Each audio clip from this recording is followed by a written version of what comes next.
Sombras de la Gran Guerra. En el verano de 1914, el aire de Sarajevo vibraba con el calor opresivo del mediodía balcánico. Franz Ferdinand, el archiduque heredero del Imperio Austrohúngaro, paseaba en su automóvil descubierto por las calles empedradas, ajeno al destino que acechaba en las sombras.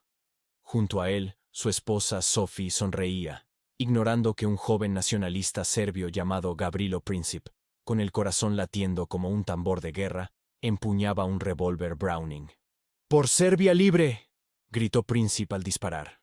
Las balas atravesaron el aire, impactando en el cuello del archiduque y en el abdomen de Sophie. El mundo, en ese instante, se tambaleó al borde del abismo. Europa era un polvorín de alianzas entrelazadas como raíces de un antiguo roble.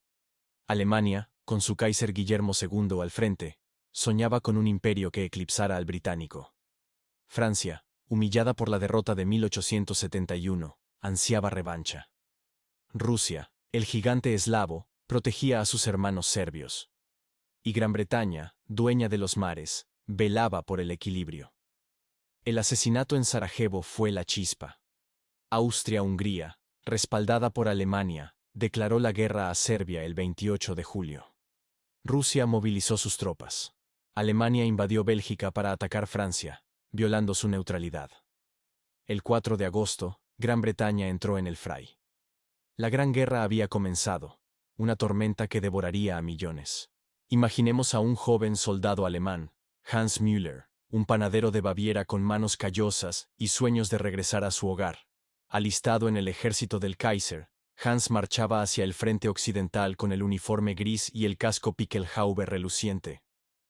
Por el Vaterland, coreaban sus compañeros en el tren que los llevaba a la frontera belga. Pero la realidad golpeó como un obús. En Lieja, las fortalezas belgas resistieron con ferocidad inesperada. Hans vio a su amigo Karl caer, atravesado por una bala francotiradora. «Esto no es gloria», murmuró Hans mientras cavaba trincheras en el barro de Flandes. Del otro lado, en las líneas francesas, estaba Pierre Laurent, un poeta parisino convertido en infante. Vestido de azul horizon, Pierre cargaba su fusil Lebel y soñaba con los cafés del Sena. La batalla del Marne, en septiembre de 1914, fue su bautismo de fuego. Los taxis de París transportaron refuerzos en una maniobra desesperada.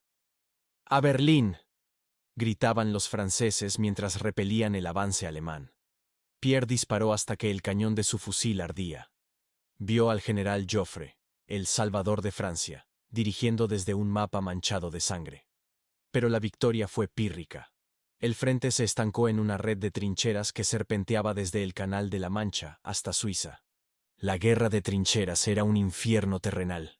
Hans, ahora en las afueras de Ypres, cavaba en la tierra húmeda, rodeado de ratas y piojos. El gas mostaza, introducido por los alemanes en 1915, flotaba como una niebla amarilla, quemando pulmones y cegando ojos. ¡Máscaras!, ordenaba el sargento mientras el silbido de los proyectiles anunciaba la muerte. Pierre, en Verdún, en 1916, soportó el bombardeo más intenso de la historia. «Ils ne passeront pas», rugía el general Pétain. Durante 10 meses, 300.000 hombres murieron en un paisaje lunar de cráteres y alambre de púas. Pierre perdió un brazo en un asalto suicida, pero sobrevivió para escribir versos sobre el horror. La tierra llora sangre y los cielos callan. En el frente oriental, la guerra era un vasto ballet de ejércitos. Rusia, con su zar Nicolás II al mando, invadió Prusia Oriental.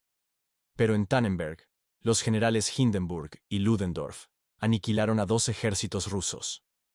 «Victoria total», telegrafió Ludendorff.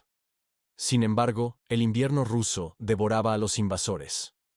Iván Petrov, un cosaco siberiano, cabalgaba en las estepas nevadas, sable en mano. Vio cómo el hambre y las revueltas internas erosionaban el imperio zarista. En 1917, la Revolución Rusa estalló. Lenin, desde su tren sellado enviado por Alemania, prometió paz, pan y tierra.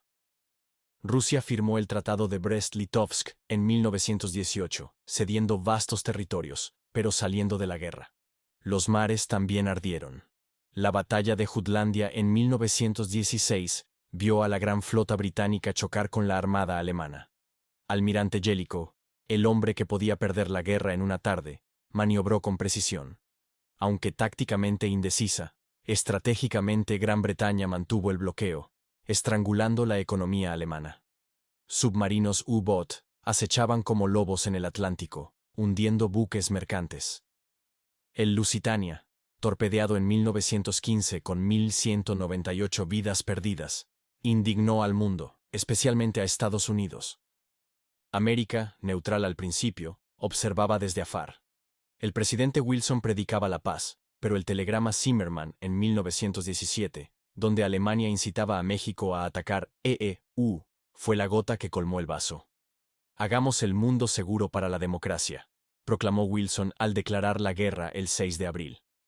Soldados estadounidenses, los Dog Boys, cruzaron el Atlántico. John Hayes, un granjero de Kansas, desembarcó en Francia con su rifle Springfield.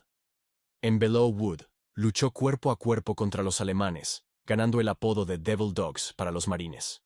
En Oriente Medio, la guerra redibujó mapas.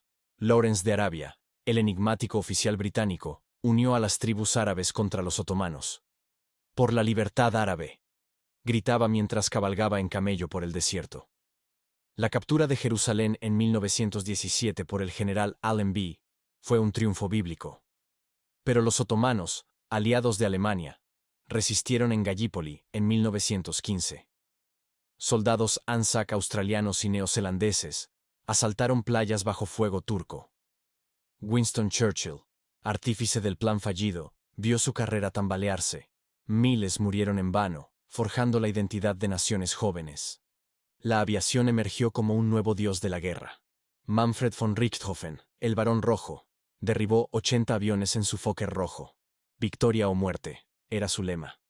Del lado aliado, Eddie Rickenbacker, el as americano, surcaba los cielos en su Newport. Batallas aéreas eran duelos caballerescos en un cielo ensangrentado. Para 1918, el agotamiento reinaba. Alemania lanzó la ofensiva de primavera, rompiendo líneas aliadas con tropas liberadas del este. Hans Müller, ahora un veterano curtido, avanzó hacia París, pero los tanques británicos, monstruos de acero introducidos en el Somme en 1916, contraatacaron. En Amiens, los aliados, con estadounidenses frescos, infligieron la jornada negra al ejército alemán. Ludendorff admitió: «Es el fin». La revolución en Alemania estalló en noviembre. El Kaiser abdicó, huyendo a Holanda. El 11 de noviembre de 1918, en un vagón de tren en Compiègne, se firmó el armisticio. Las campanas repicaron, pero el silencio en las trincheras era ensordecedor. Hans regresó a una Alemania en ruinas. Pierre a un París victorioso pero herido. John a una América transformada. La Gran Guerra costó 16 millones de vidas, redibujó fronteras y sembró semillas de la Segunda. Imperios cayeron: austrohúngaro, otomano, ruso, alemán. La Sociedad de Naciones nació de las cenizas, pero el Tratado de Versalles, con sus reparaciones punitivas, gestó resentimientos. Hitler, un cabo gaseado en las trincheras, juraría venganza. En las sombras de la guerra, héroes anónimos como Hans, Pierre e Ivan encarnaron el sufrimiento humano. Sus historias, entretejidas en el tapiz de la historia, nos recuerdan que la guerra no es gloria, sino una tragedia que devora almas. Y en el eco de los cañones, el mundo cambió para siempre.